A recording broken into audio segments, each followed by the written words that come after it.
오늘 읽었던 여호수아 5장 13절에서 15절의 말씀으로 거룩한 곳에 서서라는 제목으로 우리 하나님의 말씀을 함께 나누고자 합니다.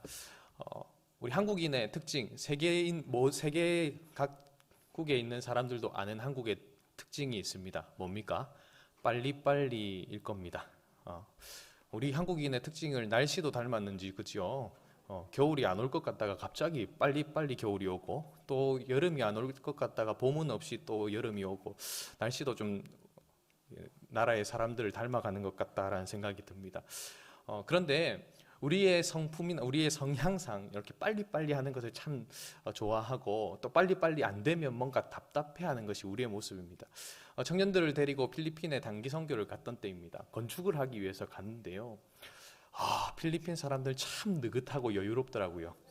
저희들은요, 가서 그 간기간 동안 그 교회당을 완공하고 오고 싶었는데, 많이 지었고, 그래서 우리가 가서 이렇게 도와주면 완공할 수 있을 것 같다라고 선교사님이 그렇게 말씀하셔서 목표가 완공이었습니다. 다 짓고 오는 게 목표였는데요. 열심히 우리는 하는데요, 필리핀 사람들은요, 여유로운 거예요. 쉴 시간 다 쉬고, 놀 거 다 놀고, 저희가 빨리빨리 일하니까요, 너 빨리빨리 막 이러면서 그렇게 하는 거예요. 정말 답답했습니다. 그리고 결국은 완공을 못하고 왔습니다. 못하고 왔는데요, 나중에 선교사님께 이렇게 이야기를 들으니까 완공을 못하고 온 게 다행이었다고. 저희가 그렇게 빨리빨리 했으면 구조물에 좀 문제가 있었을 거라고. 그곳과 우리의 이런 날씨나 기후, 이 모든 것이 다르니까요, 이렇게 처음 판단했던 것은 완공을 하면 좋겠다였는데, 이렇게 지나보고 나니까 그게 아니더라라는 것들을 이야기를 들었습니다. 그러면서 빨리빨리 하는 것이 다 좋은 것이 아니구나. 어떨 때는 느긋함이 필요하고 기다림이 필요하고 또 철저한 준비들이 필요하구나라는 생각을 하게 되었습니다. 우리가 지금 살피고 있는, 제가 수요일마다 살피고 있는 이 여호수아의 주제는요, 가나안 땅의 정복과 그곳의 정착입니다. 땅을 정복하고 땅을 분배하는 일이 이 여호수아서의 주제입니다. 그런데 제가 지금까지 1장부터 5장까지 살피고 있는데요, 정복이 없습니다. 그죠? 한참 살피고 있는데 여전히 뭐 하고 있습니까? 준비하고 있습니다. 여리고를 점령해야 되는데 아직까지 점령하지 못하고, 이제 오늘 본문에서도 여리고 가까이 갔는데 정복을 하는 것이 아니고 또 하나님이 다른 일들을 준비시키시고 계신 것을 볼 수가 있습니다. 성경 본문을 살피면서 빨리 정복하면 될 텐데 라는 생각이 들었는데, 왜 하나님이 1장부터 5장까지 이 여호수아와 또한 이스라엘 백성들을 준비시키고 또 기다리게 하실까요? 그것은 이러한 준비 과정을 통하여서 그 정복의 과정과 정착의 과정 모두가 하나님이 일하심을 보도록 하기 위해서 그러한 것입니다. 빨리빨리 된다면 더 좋을 수도 있겠지만, 그래서 40년을 기다려왔는데 더 기다릴 것이 무엇이냐 이렇게 생각할 수도 있지만, 하나님은 그렇지 않고 그 준비의 과정을 더 탄탄하게 만들어 가시더라라는 겁니다. 오늘 본문의 말씀을 보면요, 여호수아가 여리고에 가까이 왔을 때라고 시작을 하고 있습니다. 여리고가 어떤 성입니까? 이제 여리고는 요단강을 건너서 처음 점령해야 될 성읍, 그런데 크고 정말 웅장한 그런 성입니다. 이제 그 성 가까이에 왔습니다. 정복 전쟁이 시작되는 그 지점이라는 것이지요. 그런데 그 성에 가까이 왔을 때에 그 여호수아가 보게 된 것은 그 성이 먼저가 아니고요, 한 사람을 보게 되었습니다. 13절의 앞부분을 보시면 이렇게 기록하고 있습니다. 여호수아가 여리고에 가까이 이르렀을 때에 눈을 들어본즉 한 사람이 칼을 빼어 손에 들고 마주서 있는지라. 한 사람이 여호수아를 바라보고 있고요, 한 손에 칼을 빼가지고 들고 있더라라는 겁니다. 이 사람이 도대체 누구인지도 알지 못하는 상황에서 당신이 아군입니까? 적군입니까? 우리를 위한 편입니까? 아니면 우리를 위하지 않는 편입니까? 이렇게 물었습니다. 그러니까 이 사람이 뭐라고 대답합니까? 14절에 그가 이르되 아니라 나는 여호와의 군대 대장으로 지금 왔느니라 라고 말씀하고 있습니다. 그 말을 듣자 여호수아는 땅에 납작 엎드리고 그에게 묻습니다. 내 주여, 종에게 무슨 말을 하시려고 하시나이까? 무엇을 위해서 오셨고 나에게 무엇을 지시하기 위해서 무엇을 또한 해야 합니까? 라고 묻고 있는 것이죠. 그때에 여호와의 군대 대장이 뭐라고 대답을 합니까? 15절 말씀 함께 읽어보도록 합니다. 15절입니다. 시작. 여호와의 군대 대장이 여호수아에게 이르되 내 발에서 신을 벗으라. 내가 선 곳은 거룩하니라 하니 여호수아가 그대로 행하니라. 아멘. 지금 네가 선 곳 거룩한 곳이기 때문에 내 발에서 신을 벗으라 라고 말씀합니다. 도대체 지금 여호수아가 밟고 있는 그 땅이 어떤 땅이길래 왜 거룩하다라고 말씀하시고 또한 신을 벗으라 라고 말씀을 하시는 것일까요?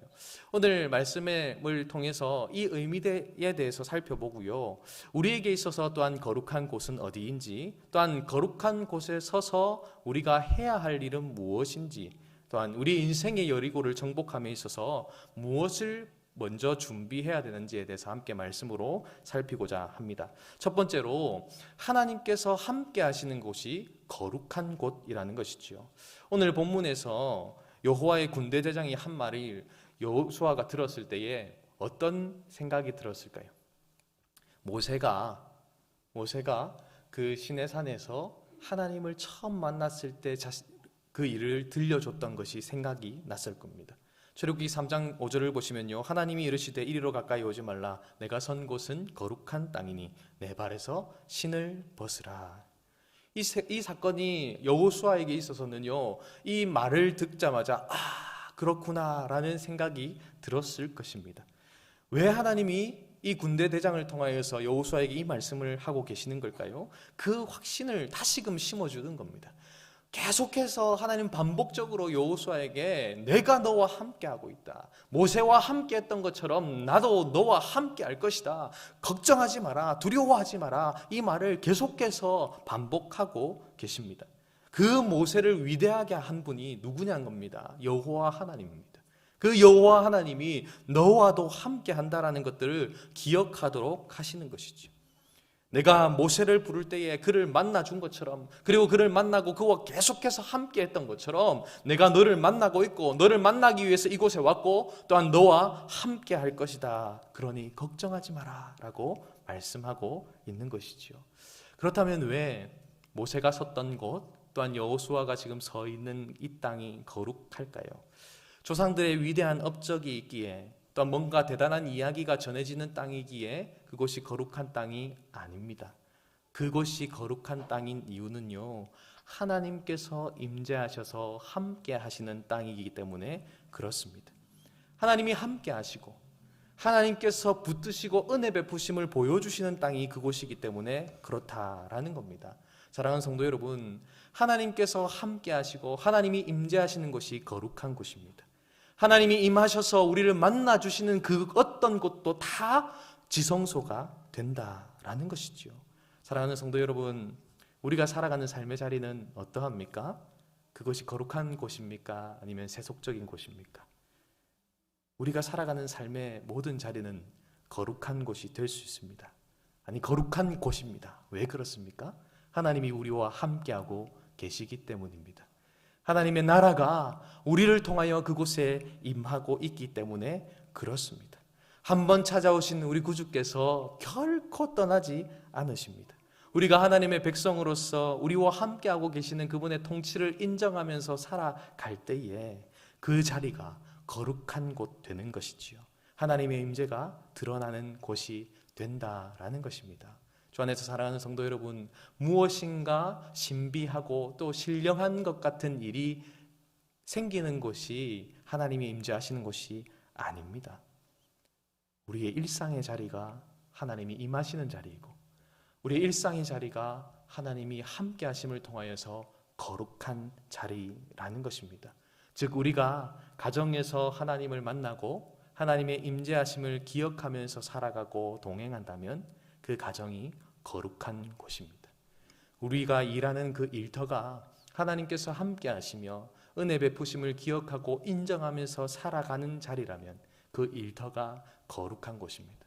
여기 많은 대학생들이 있는데요, 학교가 하나님께서 함께 하심을 인정하고 여러분이 살아가고 공부할 때 그곳이요 거룩한 땅이 되는 것입니다. 주 안에서 사랑하는 성도 여러분, 저와 여러분이 살아가고 있는 이 삶의 자리에 하나님이 함께 하심을 기억하고 그분의 나라가 이미 우리의 삶 가운데 임하였음을 기억하면서 살기를 간절히 소망합니다. 그래서 그곳, 그 거룩한 곳에서 하나님이 함께 하시는 은혜와 기쁨을 누리면서 그분의 통치를 온전히 누리며 그렇게 살아가는, 기쁨으로 살아가는 우리 모두가 될 수 있기를 간절히 소망합니다. 우리가 고백하는 것처럼 찬송가 438장에 뭐라고 고백합니까? 높은 산이 거친 들이 조막이나 궁궐이나 내 주 예수 모신 곳이 그 어디나 하늘나라 할렐루야 찬양하세 내 모든 죄 사함 받고 주 예수와 동행하니 그 어디나 하늘나라. 아멘. 여러분, 주님 계신 그곳, 주님이 함께 하시고 우리가 동행하는 그곳이 그 어디나 거룩한 곳임을 기억하면서 살 수 있기를 간절히 소망합니다. 자, 그렇다면 왜 하나님은 이 전쟁이 있을 여리고성 앞에서 여호수아에게 임하시고 함께 하심을 보여주셨을까요? 그 이유는 그가 그 전쟁 가운데에서 늘 해야 하는 것이 무엇인지를 보여주기 위함입니다. 바로 하나님을 바라보는 것입니다. 그가 전쟁을 시작하면서 또한 전쟁을 이끌어가면서 또한 전쟁을 마무리하면서 늘 해야 하는 것이 무엇이냐면 하나님을 바라봄입니다. 오늘 본문 13절에서 말씀하고 있는 바가 무엇입니까? 여호수아가 여리고에 가까이 이르렀을 때 눈을 들어서 보았는데 무엇이 보였습니까? 그 성이 먼저 보인 것이 아닙니다. 그 견고한 성이 먼저 보인 것이 아니고 바로 한 사람, 즉 여호와의 군대 대장이 보였다라는 겁니다. 그 만남을 통하여서 다시금 먼저 자신을 점검하게 되는 것이죠. 가장 크고 정말 정복하기 어려운 그 여리고성을 점령하기 전에 능히 이기게 하실 하나님을 먼저 바라보도록 하셨다라는 것입니다. 주 안에서 사랑하는 성도 여러분, 우리가 이 땅을 살아갈 때에 하나님의 백성으로 산다라는 것이 쉬운 일이 아닙니다. 세상과 다른 방식의 삶을 살아가야 되기 때문에 계속해서 세상과의 부대낌이 있습니다. 그 마찰이 있고 어떨 때는 그 마찰로 인하여서 고통을 당하고 정말 많은 손해를 당하기도 합니다. 세상도 좋아하는 방식이 아니라 세상은 거북하게 여기는 방식으로 우리가 살아가기 때문에 힘겹습니다. 그래서 우리 구주께서 뭐라고 말씀합니까? 우리가 가야 할 길은요, 좁은 길이라고 말합니다. 좁은 문으로 들어가라. 멸망으로 인도하는 문은 크고 그 길이 넓어 그리로 들어가는 자가 많고 생명으로 인도하는 문은 좁고 길이 협착하여 찾는 이가 적음이라. 세상은 그 멸망으로 인도하는 문을 참 좋아라 합니다. 문도 크고 길도 넓기 때문입니다. 하지만 그리스도인 하나님의 백성인 우리는요, 그 길이 아니라 좁은 길로, 그리고 협착하고 정말 힘겨운 길로 가야 하는 것이죠. 이런 삶의 방식 자체가 우리를 힘겹게 할 수 있습니다. 그 길 걸어가야 됩니까 정말?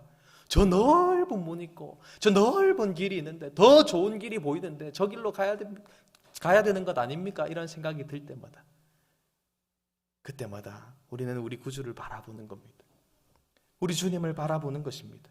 자주 주님을 바라보는 겁니다. 이 길로 가는 게 너무 힘겨워서 다시 뒤를 돌아보면 저기 넓은 길이 보입니다. 저 길로 가야 되는 것 아닐까라는 생각이 들 때마다 다시 우리는 무엇을 하는 겁니까? 우리 주님을 바라보는 겁니다. 주님이 함께 하심을 기억하고 그분을 바라보는 것이죠. 제가 참 마음이 많이 힘들 때마다 묵상하고 찬양하는 곡이 하나 있습니다. 여러분도 잘 아는 곡일 거고요. 나중에 기도회 때 찬송할 곡인데요. 시선이라고 하는 찬양입니다. 내게로부터 눈을 들어 주를 보기 시작할 때에 주의 일을 보겠네. 내 작은 마음 돌이키사 하늘에 꿈꾸게 하네. 주님을 볼 때 성령이 나를 변화시켜 모든 두려움 사라질 때 주의 일을 보겠네. 황폐한 땅 한가운데서 주님 마음 알게 되리.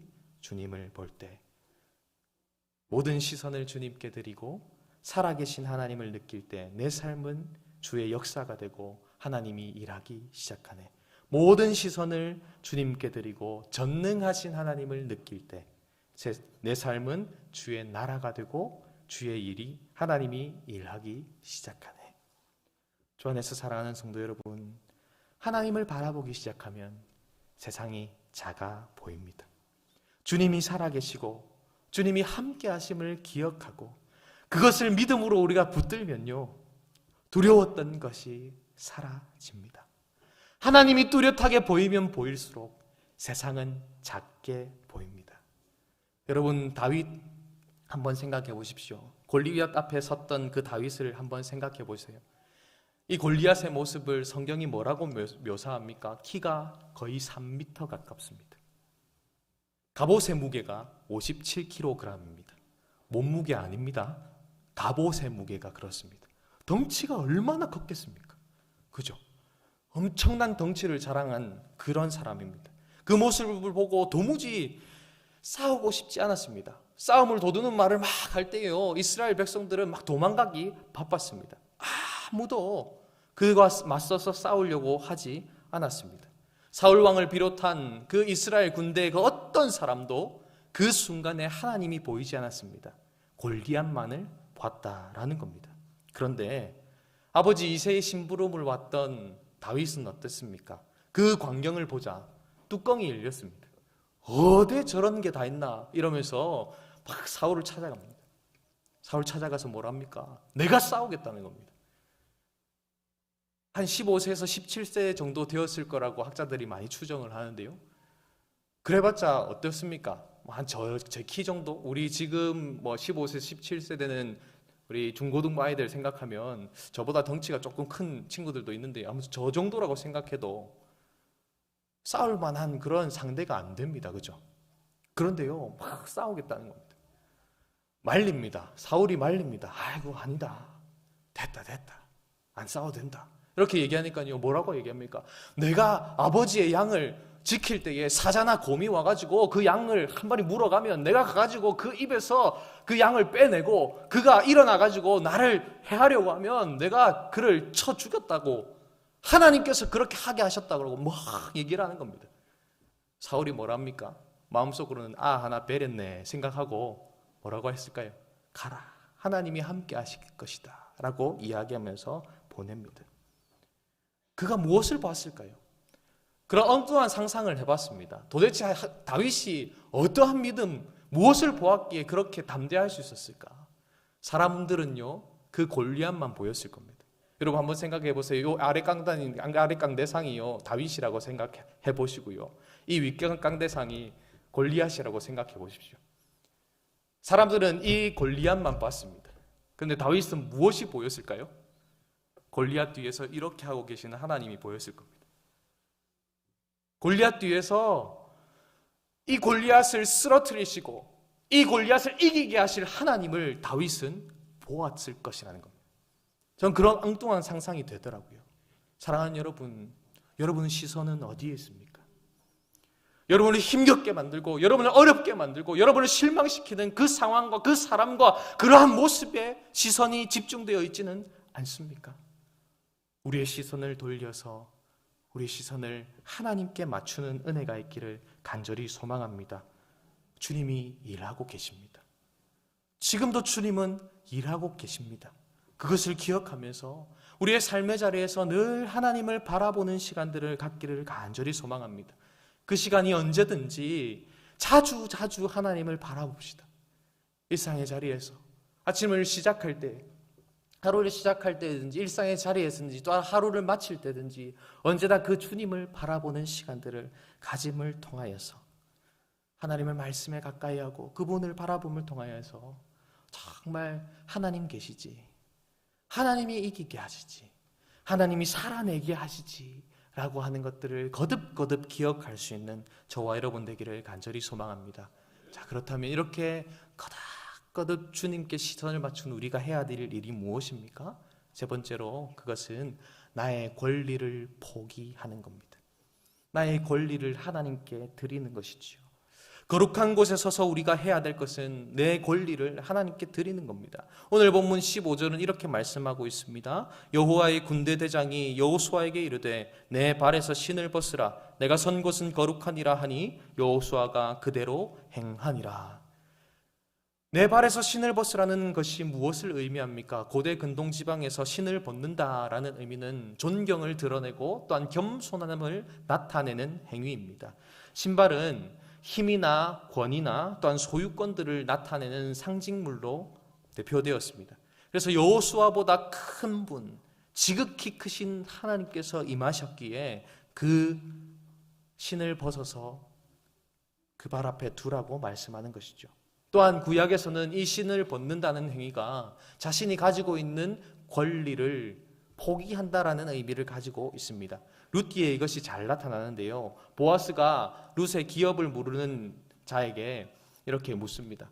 자기보다 앞선 자가 있어서 아무개요, 저 엘리멜렉의 집에 그 기업을 물러주겠냐라고 하니까요. 처음에 이 사람이요, 물러주겠다고 합니다. 왜냐하면 그것이 대를 이을 사람이 없으면 자기께 되니까요. 그런데 그 며느리가 있다, 어쩔래? 그러니까요, 내 재산에 손해가 있을까 두려워서 나 못하겠다라고 하면서 거절을 합니다. 그리고 성경은 이렇게 말씀합니다. 룻기 4장 7절의 말씀에 옛적 이스라엘 중에는 모든 것을 무르거나 교환하는 일을 확정하기 위하여 사람이 그의 신을 벗어 그의 이웃에게 주더니 이것이 이스라엘 중에 증명하는 전례가 된지라. 그리고 이에 8절을 보시면 그 기업 물을 자가 보아스에게 이르되 내가 너를 위하여 사라 하고 그의 신을 벗은지라 라고 말합니다. 자신의 의무이자 자신의 권리를 포기하겠다라고 고백하고 있는 겁니다. 자신의 어떠함, 내가 취해 마땅한 것을 포기한다라는 것이죠. 모세도 어떻습니까? 하나님께서 네가 선 곳은 거룩한 곳이니 네 발에서 신을 벗으라 라고 말합니다. 40년 동안 광야에서 목자로서 살아가던 그 모세를 향하여서 부르시면서 내 발에서 신을 벗으라 라고 말씀하는 겁니다. 그가 광야로 온 이유가 무엇입니까? 다른 이유가 아니지 않습니까? 자기 스스로가 이제 이 이스라엘 군대를 구원할 만한 어떠함이 있을 거라 생각하고요, 자기 민족을 괴롭히는 애굽 사람을 쳐 죽였습니다. 그런데 이스라엘 사람들이 그것을 원하지도 않았고요, 또한 애굽 사람을 죽인 것이 탄로나자 무서워서 도망가서 지금 광야에서 생활하고 있는 것 아닙니까? 자신의 생각대로 자신의 방법대로 형제들을 구원하려고 했던 그 모습을 이제는 버리라는 겁니다. 네가 뭔가 하려고 했던 것 그거 이제 버리고 뭐 하라는 겁니까? 나를 따르라 라는 겁니다. 그 당시에 노예들이 신을 신지 않은 것처럼 네가 나의 종임을 기억해라, 네가 나의 종이라는 그 신분을 분명하게 알아라 라는 겁니다. 이 권리 포기는 철저하게 내가 하나님 편에 서겠다라는 고백이기도 합니다. 내가 아니라 하나님이 하셔야 하고 나는 그저 하나님 편에 서서 하나님을 따르겠습니다 라는 것이죠. 여호수아가 당신은 우리를 위하느냐 우리의 적들을 위하느냐라고 했을 때에 그 대답이 뭐였습니까? 애매하고 알쏭달쏭한 대답을 합니다. 아니라 뭐라고 얘기합니까? 나는 여호와의 군대 대장으로 왔다라는 겁니다. 여러분, 여호와의 군대 대장으로 왔기 때문에 마땅히 이스라엘을 위하여 왔다라고 생각하는 것은 오산입니다. 왜 그렇습니까? 구약의 선지서를 보시면요, 하나님이 이스라엘을 대항하여 싸우십니다. 이스라엘을 나의 적이라고 여기면서 싸우십니다. 왜 그렇습니까? 이스라엘 백성들이 하나님의 편에 서지 않았기 때문입니다. 하나님 편이 아니라 다른 편에 있으니 하나님께서 그들과 싸우시더라 라는 것이죠. 그렇기에 이 권리 포기는 내가 철저하게 주님 편에 서겠습니다. 주님 편에 서서 주님을 따르며 살겠습니다 라는 의미라는 것입니다. 주 안에서 사랑하는 성도 여러분, 저와 여러분이 내려놓아야 할 우리의 권리는 무엇입니까?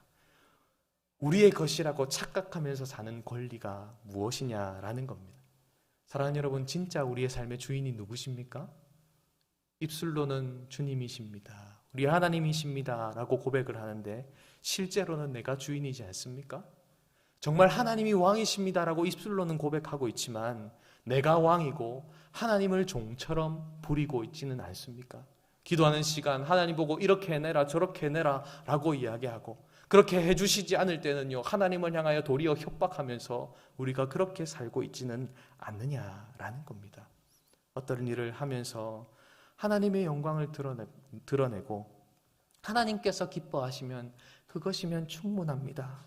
누가 몰라줘도 괜찮습니다 라고 우리가 고백하며 살아가야 되는데요, 우리의 모습은 실제로 어떻습니까? 누군가 몰라주면 섭섭하고요, 칭찬받고 싶고 남들보다 높아지고 싶어합니다. 남들에게 인정받고 싶어하고요, 남들보다 좋은 곳에 서기를 원합니다. 내가 원하는 것을 누리면서 받고 살고 싶어 하지요. 누군가에게 고맙다라는 말을 하기보다 그런 말을 듣고 싶어하는 사람이 우리들이지 않습니까? 사랑하는 성도 여러분, 우리가 우리의 신분을, 하나님 앞에서 우리의 신분을 잘 기억할 수 있기를 간절히 소망합니다. 우리가 무엇을 위해서 살아가야 되는지를 알아야 합니다. 우리의 신분이 무엇이고 우리가 어떻게 살아가야 되는지 갈라디아서 2장 20절은 너무나도 명백하게 말씀합니다. 내가 그리스도와 함께 십자가에 못 박혔나니 그런즉 이제는 내가 사는 것이 아니요 오직 내 안에 그리스도께서 사시는 것이라. 이제 내가 육체 가운데 사는 것은 나를 사랑하사 나를 위하여 자기 자신을 버리신 하나님의 아들을 믿는 믿음 안에서 사는 것이니라. 아멘. 이제는 내가 사는 게 아니랍니다. 나를 위해서 사는 것도 아니랍니다. 내 안에 누가 사신다고요? 그리스도께서 사시는 것이고, 내가 살아가는 이유는 나를 사랑하사 나를 위하여 자기 자신을 버리신 하나님의 아들을 믿는 그 믿음 안에서, 그 믿음을 따라서 온전히 그 구원을 이루면서 하나님의 영광을 위하여서 사는 것이라고 고백하는 것이지요. 사랑하는 여러분, 우리가 해야 될 일이 무엇입니까? 우리 구주께서 우리에게 보여주셨듯이 허리에 수건을 두르고 제자의 발을 씻기셨던 것처럼 우리도 누군가의 종이 되어 그들을 섬기는 것입니다.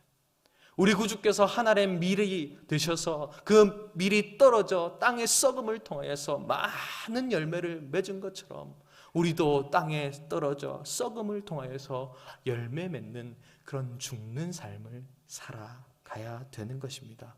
사랑하는 성도 여러분, 거룩한 곳에 서서 우리 구주 앞에 서서 주님의 통치를 기억하며 다시금 내 것을 포기하는 은혜가 있기를 간절히 소망합니다. 내가 마땅히 누릴 것 아닙니다. 우리가 뭔가 열심히 교회 봉사를 했다고 누릴 것 아무것도 없습니다. 그저 우리가 고백할 수 있는 건 무엇입니까? 하나님, 우리는 무익한 종입니다. 마땅히 해야 할 일을 했을 뿐입니다. 우리가 우리 하나님 앞에서 고백할 것 이것밖에 없지 않습니까? 무엇을 자랑하겠습니까? 무엇을 드러내겠습니까? 그저 우리가 할 말은 하나님, 나는 정말 무익한 종입니다. 우리가 어떨 때는 내가 능력이 얼마나인데 그것 맡기냐 이런 생각이 들 때가 있습니다. 아닙니다. 그 적은 일, 그 작은 일, 그것 하나 맡기심도 우리가 감사해야 되는 것 아닙니까? 우리가 누구이기에 하나님이 우리에게 그 일을 맡기십니까? 우리는 무익한 종입니다. 그저 주님 맡기신 것 그냥 그저 충성했을 뿐입니다. 우리가 고백해야 될 일이지요. 이렇게 우리가 충성스럽게 주님 앞에 살아갈 때에 마지막 날에 주님 이렇게 말씀하실 겁니다. 마태복음 25장 21절에 이렇게 말씀합니다. 그 주인이 이르되 잘하였도다 착하고 충성된 종아, 내가 적은 일에 충성하였으며 내가 많은 것을 내게 맡기리니 내 주인의 즐거움에 참여할지어다. 사랑하는 성도 여러분, 말씀을 맺고자 합니다. 우리가 살아가는 삶의 현장에서 우리를 두렵게 하고 우리를 힘겹게 하는 그 삶의 현장에서 우리가 먼저 해야 될 일이 있습니다. 빨리빨리 뭔가 이루고 빨리빨리 뭔가 하기 이전에 우리가 먼저 해야 될 것이 있습니다. 그것은 우리 하나님의 임재하심, 그것을 누리면서 나아가는 것입니다. 우리 하나님의 함께하심을 바라보면서 또한 그 주님을 온전히 묵상하면서 나아가는 것입니다. 하루를 시작하며 일상을 살아가며 하루를 마무리하며 끊임없이 우리 주님을 바라보고 그 자리에서 내 권리를 포기하는 겁니다. 나는 무익한 종입니다. 마땅히 해야 할 일을 했을 뿐입니다. 사랑하는 여러분, 이 우리의 신분을 늘 기억하고 이 마음으로 살아낼 수 있기를 간절히 소망합니다. 그렇게 거룩한 곳에 서서 항상 이러한 삶을 살아감을 통해서 하나님 나라 백성으로서 정말 거룩함을 추구하고 그 거룩함을 이루어가는 우리 모든 성도들 되기를 주님의 이름으로 축복합니다.